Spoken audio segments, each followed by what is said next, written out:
So then we are back with more understandings from the time of the second tabernacle services, where we find Aramaic English translation of the word. This translation comes from the original manuscripts of the prophets of the Israelic lineage.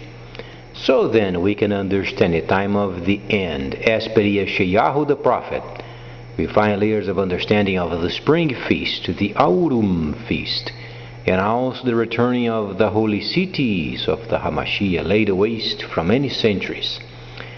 Then reading from Yeshayahu the prophet, it's always important understanding the prophecies of these great men that simply spoke what then the Creator or then the Eternal had mentioned. And at this point in time, there are some very important information, some very important news regarding then what went on during this very day in Sochi.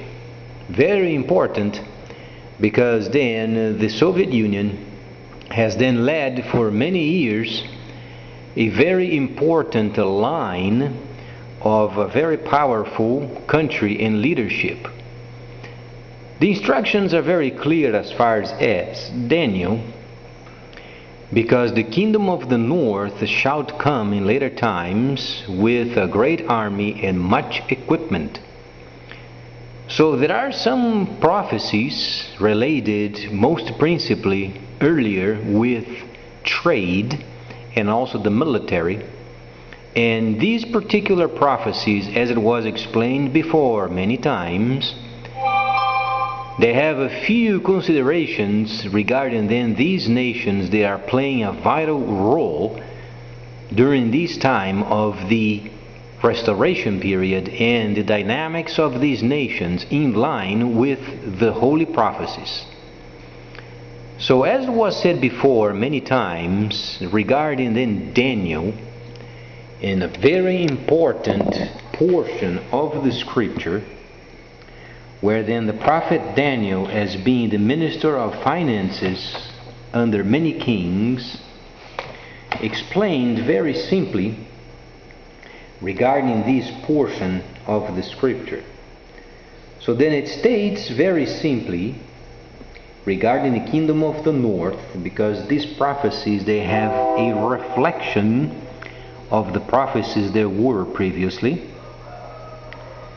And then because of these, then it explains, then the kingdom of the north shall rise with a greater host than the former, and at the end of times, at the end of years, shalt come certainly with a great army and much equipment.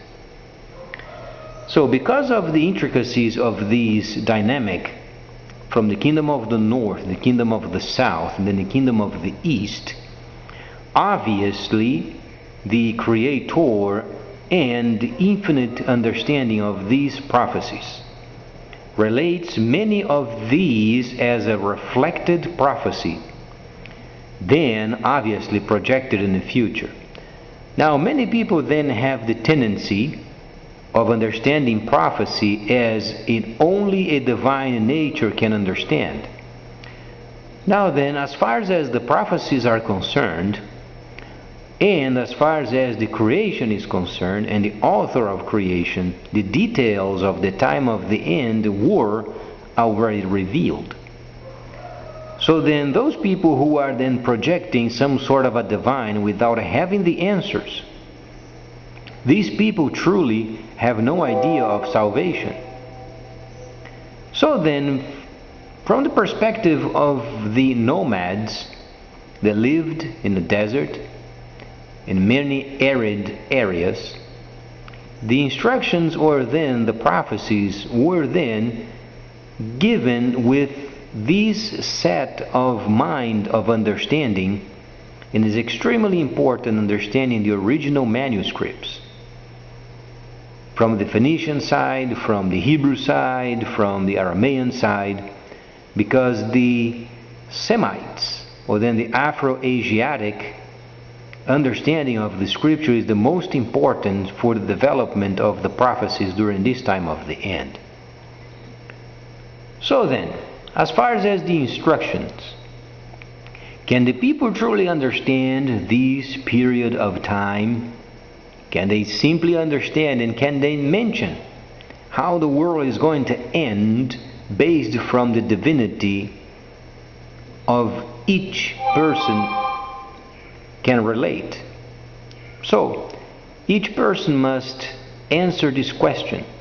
And as far as these audios are concerned, many years ago I was already speaking, explaining the same line of prophecies, and this very day, the 23rd of November, we find then the Kingdom of the North taking leadership as far as the military power of the region. As per the instructions of Daniel, we find that these prophecies then are true. Later on, I'm going to explain more of these from the enlightenment of Yeshua and also Revelation. So please stay tuned, much more coming up.